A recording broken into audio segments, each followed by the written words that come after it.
Dia, paz do Senhor. Hoje, quinta-feira, dia 1º de outubro. Puxa vida, já estamos no mês de outubro, no mês 10, né? No mês 10 de 2020, dia 1º de outubro de 2020. Ao Senhor toda a honra e toda a glória, porque até aqui o Senhor nos ajudou. Até aqui o Senhor manifestou a sua presença, o seu poder e as suas misericórdias já se renovaram sobre a tua vida, sobre a tua casa, sobre a tua família, sobre os teus queridos, em nome de Jesus. Glória a Deus. Estamos como quem sonha, grandes coisas o Senhor tem feito por nós e por isso nós estamos alegres. Que a alegria do Senhor seja sempre a tua força, seja o teu vigor, a tua vitalidade, a tua cura, a tua saúde, em nome de Jesus. Estamos mais uma vez falando da palavra do Senhor e hoje estamos falando, todos esses dias, sobre a palavra do Senhor com um tema, vamos dizer assim, um pano de fundo que seriam as parábolas. Parábola nada mais é do que comparação, é a comparação de uma história comparando a outra. Você explica a partir de uma historinha mais fácil de entender, né? Fácil de compreender, e vai para uma história mais profunda, mais espiritual, aquilo que Deus deseja dizer, deseja ensinar, deseja que nós gravemos no nosso coração. Dentro dessa base de estudo, né, estamos passando de Malaquias representando o Antigo Testamento, e indo para Mateus já representando o Novo Testamento, sendo que Mateus é o primeiro dos 4 evangelhos, né? Mateus, Marcos, Lucas e João. E a gente estava pensando a respeito sobre a história, o que estava acontecendo naquele momento e por que, vamos dizer assim, o povo de Deus chega até Mateus. Por que Jesus se propõe a se manifestar, né, a nascer lá no Novo Testamento, lá em Mateus, né? Como se Mateus fosse um lugar, um tempo, mas você está me entendendo. Então, isso é muito importante, porque a gente fica entendendo, compreendendo tudo o que acontece ao redor.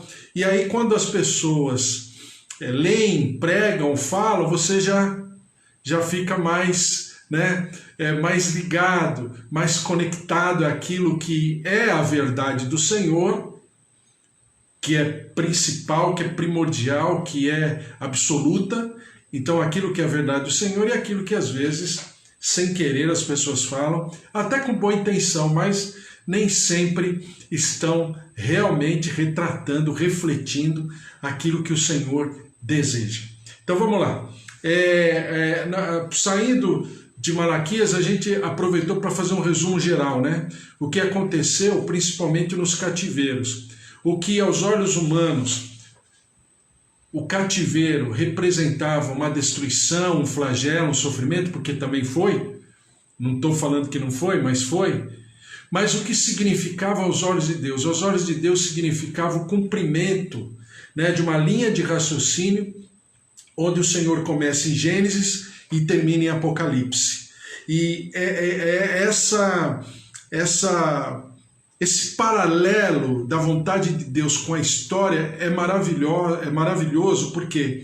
Porque você percebe que em nenhum momento Deus se afastou da história. Pelo contrário, a história era nada mais do que uma ferramenta. Os acontecimentos, as circunstâncias locais, tudo que estava acontecendo no entorno eram apenas ferramentas para que fossem cumpridas as palavras do Senhor, porque passarão o céu e terra, mas as palavras do Senhor não passam. Então, nós falamos do cativeiro do Egito, que representa a nação, né?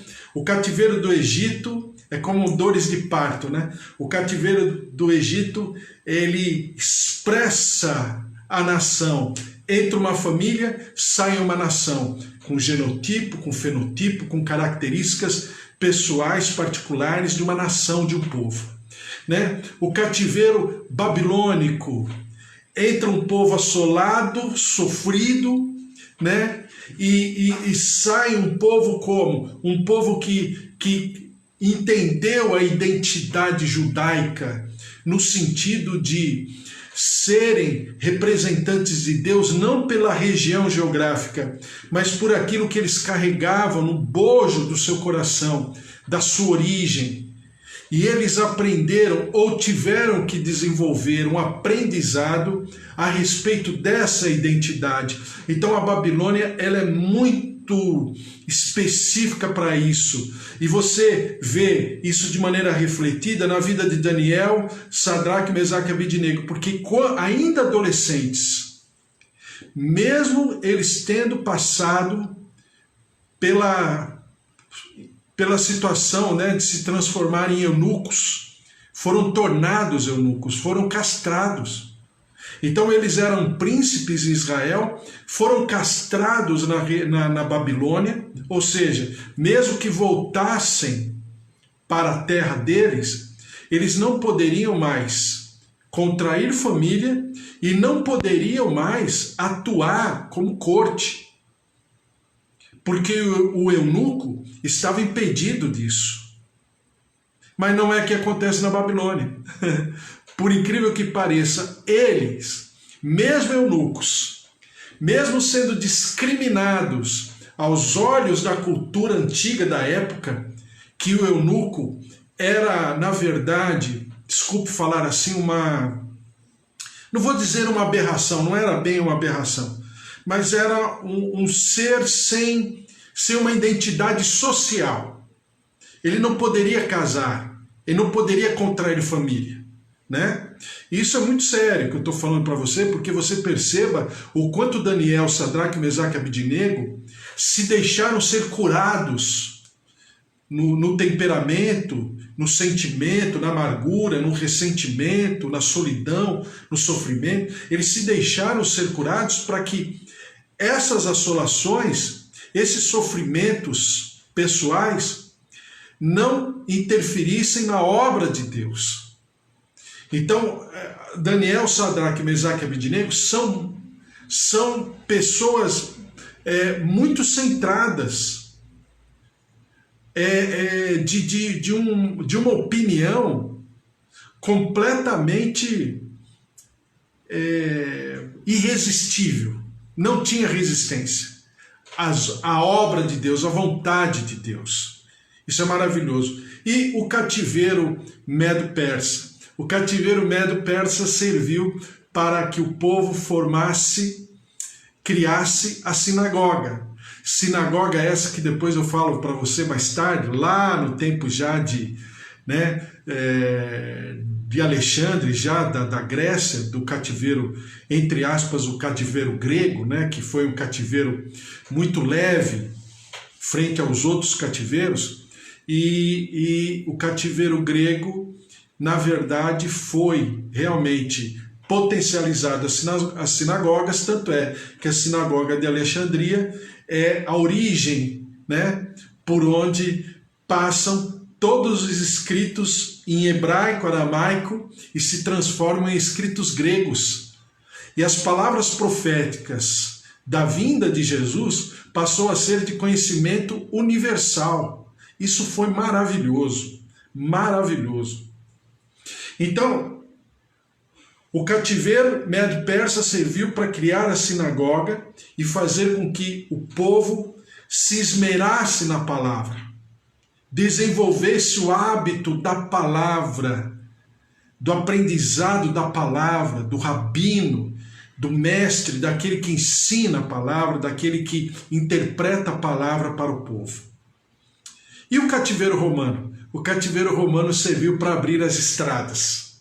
O cativeiro romano serviu para quebrar todas as fronteiras do globo terrestre conhecidas na época, foram quebradas pelas estradas e pela divulgação, pela universalidade, é isso mesmo?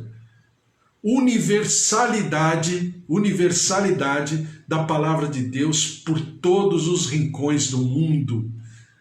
Então, cada lugar, cada situação, olhando com os olhos de Deus, olhando com os olhos espirituais, olhando com os olhos bons, foram maravilhosos, porque fez de um povo maduro, um povo constituído, um povo que entendeu que deveria beber do cálice para ser formado, formatado, gerado, germinado no amor de Deus, não importando a situação e a circunstância.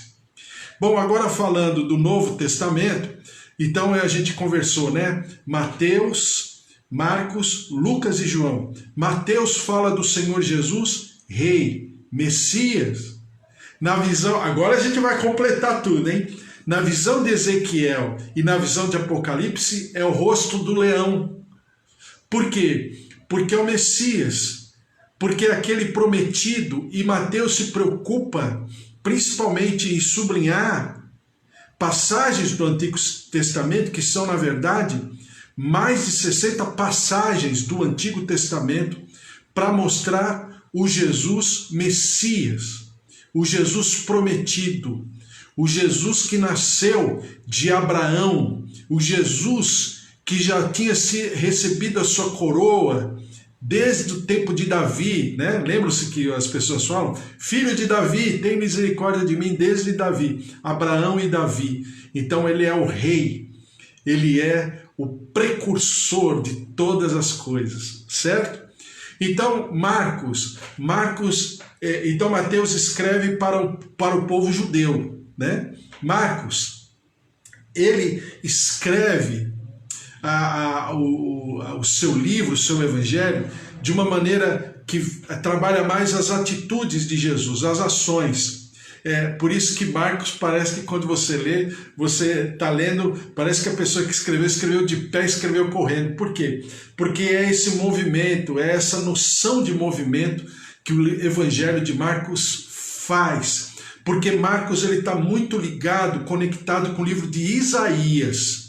Quando você lê as páginas de Isaías e você as compara com Marcos, você vai perceber que há um paralelismo muito forte, né? Muito constante entre a escritura de Isaías e a escritura de Marcos, porque mostra o Jesus servo. O livro de Lucas mostra o Jesus homem perfeito, né? Por quê? Porque Lucas está escrevendo para um grego. Então Lucas está falando do Jesus mais universal. Se Mateus fala da genealogia de Abraão e Davi, até chegar em Jesus, Lucas fala da genealogia de Adão. Por quê? Porque é o Jesus mais universal. É o prometido desde o livro de Gênesis. Aí ele vai falar mais de Jesus como descendente de Arão. Você percebe que Marcos e João não têm descendência, né? Não tem árvore genealógica.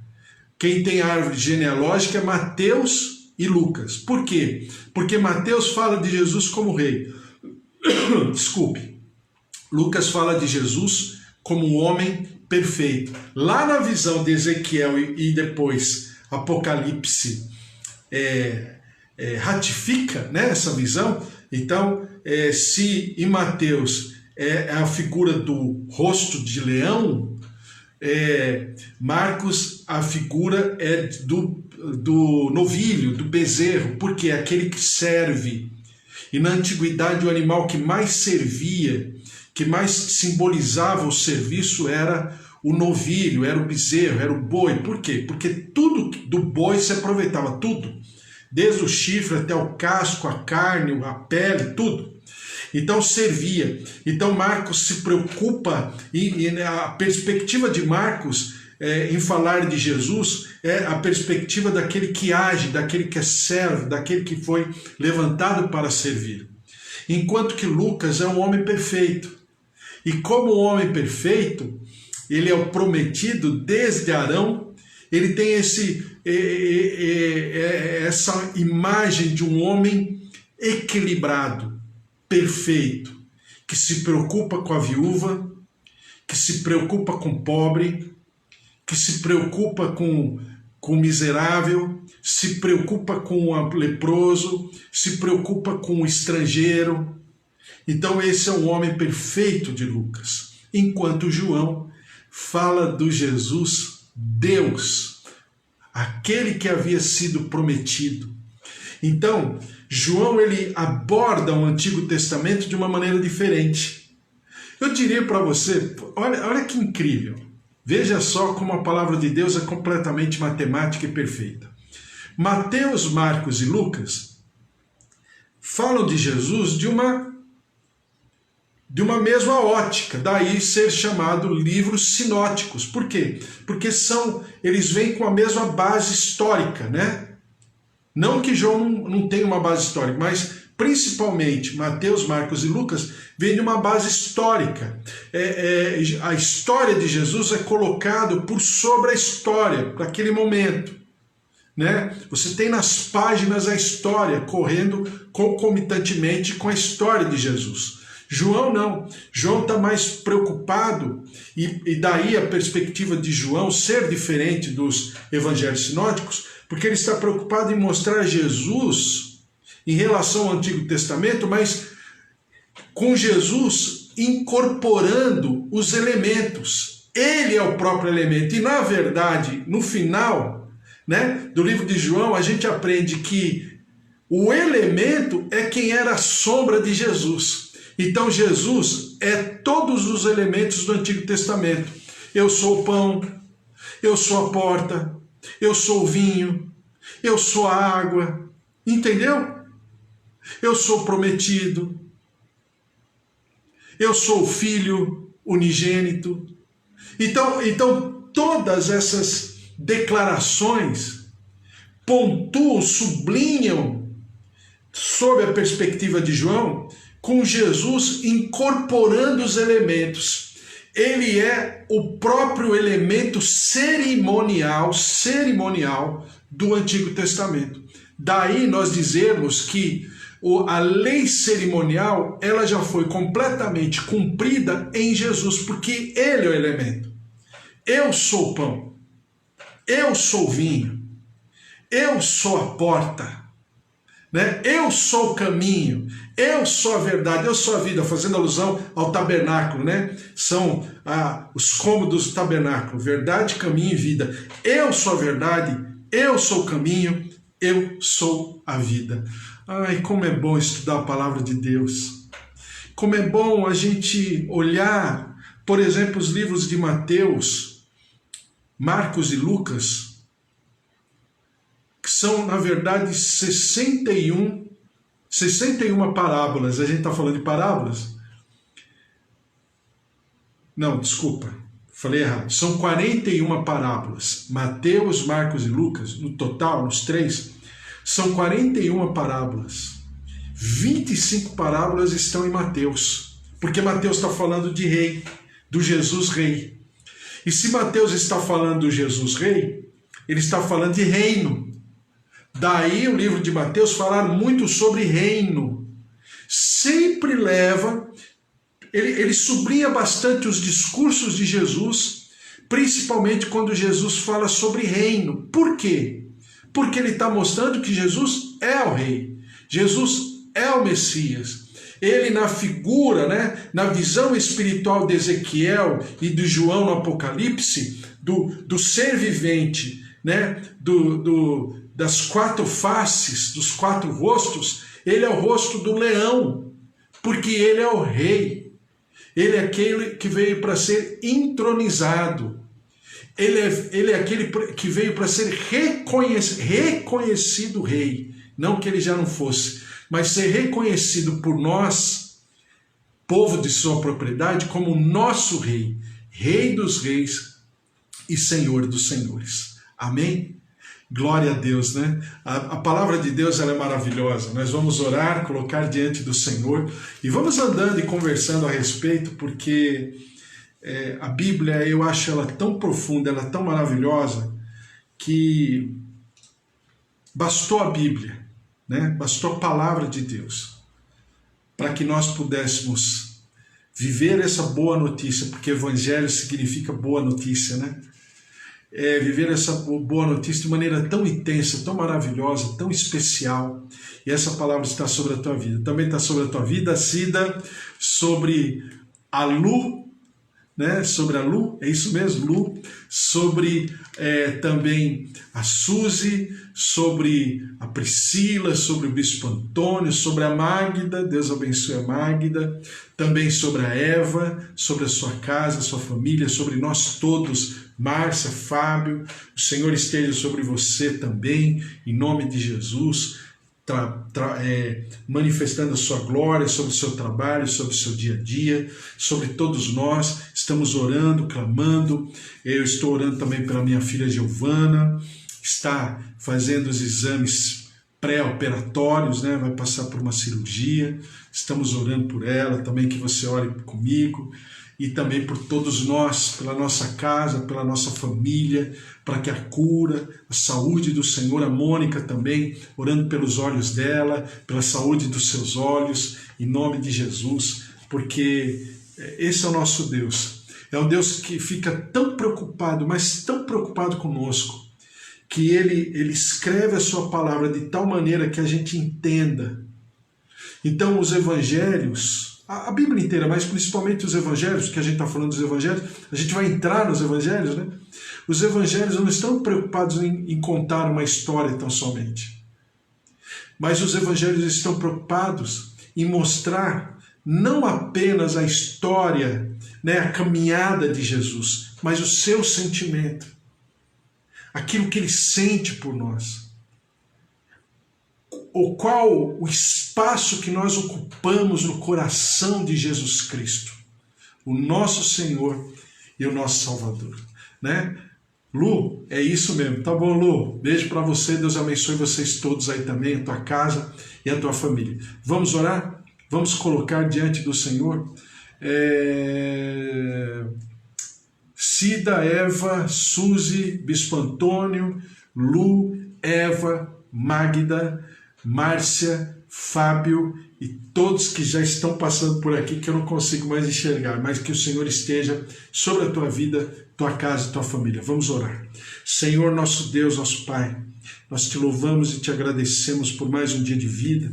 Eu coloco essas vidas, essas famílias diante do teu altar, todos que estão conosco, ó Deus, seus lares, nossos idosos, nossos avós, nossos tios, Senhor, nossos pais, o marido, a esposa, os filhos, os netos, sobrinhos, tua graça, tua glória, o teu poder e o teu amor se derramem sobre a nossa vida, sobre as nossas casas, os lares, ó Deus, em nome de Jesus, que estão representados aqui, e aqueles que estarão entrando durante o dia, durante a noite, durante todo o período.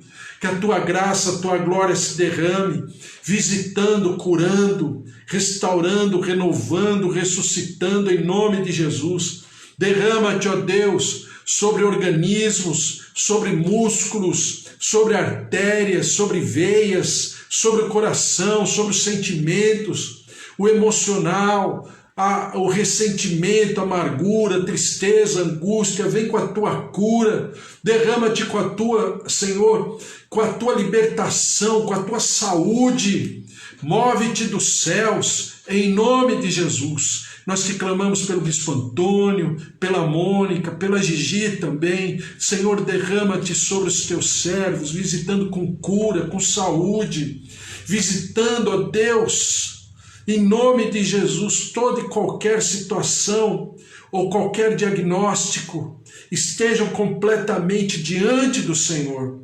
E o Senhor possa estar derramando das tuas águas, visitando com saúde, com ressurreição, com reconstrução, com restauração, em nome de Jesus. Derrama-te, ó Deus, em nome de Jesus, sobre todos os nossos queridos, todos os teus servos, todos aqueles que estão em comunhão conosco. A ti todo louvor, toda honra, toda glória. Guarda com o poder do teu sangue, esconde a sombra do Onipotente, e nós te daremos sempre todo louvor, toda honra e toda glória. Te clamamos pelo nosso país, pelo nosso Brasil. Deus de poder, Deus de maravilhas, tem misericórdia.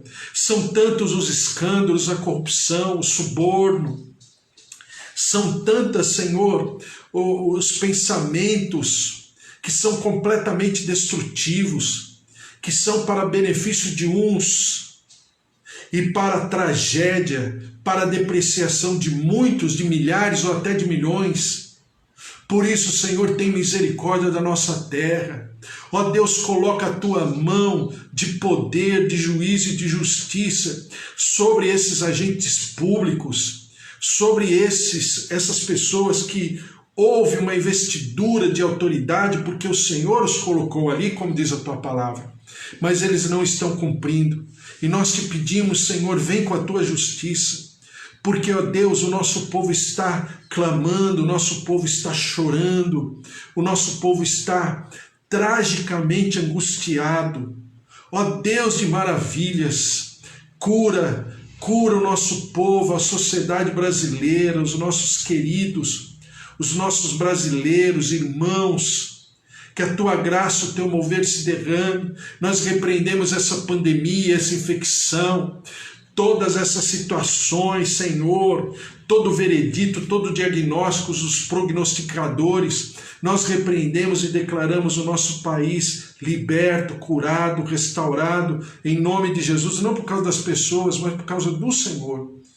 Em contrapartida, Senhor, do outro lado, nós queremos consagrar ao Senhor profissionais de saúde, médicos, pessoas que estão fazendo a diferença, e por causa delas, o sofrimento de muitos tem sido amenizado. Senhor, derrama-te com teu mover, com a tua graça.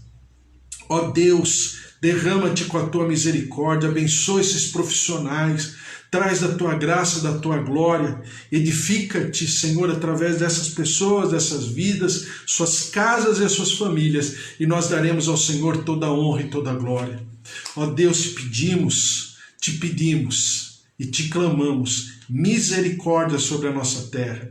Perdoa o nosso pecado como nação, perdoa o nosso pecado como povo, perdoa as nossas transgressões, ó Deus, como povo. Perdoa, Senhor, o sangue do inocente que está derramado sobre essa terra. Tem misericórdia, sara a nossa terra, e nós daremos ao Senhor toda a honra e toda a glória, em nome de Jesus. Amém. Amém. Glória a Deus, que o Senhor esteja sobre a tua vida, sobre a tua casa, a tua família, e que você tenha uma quinta-feira maravilhosa, porque todos os dias estamos aqui, né? Então sexta-feira nós vamos estar de volta, então que quinta-feira seja maravilhosa para você. Amém? Que o amor de Deus Pai, a vida vitoriosa em Jesus Cristo e as consolações do Espírito Santo da promessa estejam sobre a tua vida, sobre a tua casa, sobre a tua família, os teus queridos, porque se Deus é por nós, quem será contra nós? E que se o Senhor é o nosso pastor, de nada nós teremos falta, porque em tudo o Senhor com certeza já pré-ordenou sobre a tua vida, sobre a tua casa, sobre a tua família, sobre a tua caminhada, sobre esta quinta-feira, em nome de Jesus. Amém? Glória a Deus, Deus te abençoe. Até amanhã, nós voltamos aqui. Amanhã, sexta-feira, às 10 horas da manhã. Um beijo para vocês. Um beijo, Suzy. Um beijo, Cida. Deus abençoe os meninos, a família. Deus abençoe tua nora. Deus abençoe Lu. Deus abençoe Eva. Deus abençoe Magda. Deus abençoe também a Raquel, filha da Eva, Débora, suas famílias. Deus abençoe o Carlos. Um beijo para vocês. Fábio, Márcia. Deus abençoe o Bispo Antônio. O Senhor esteja sobre a tua vida. Um beijo também aí para vocês. Deus abençoe a todos. Fiquem na paz. Beijo para vocês aí do Facebook.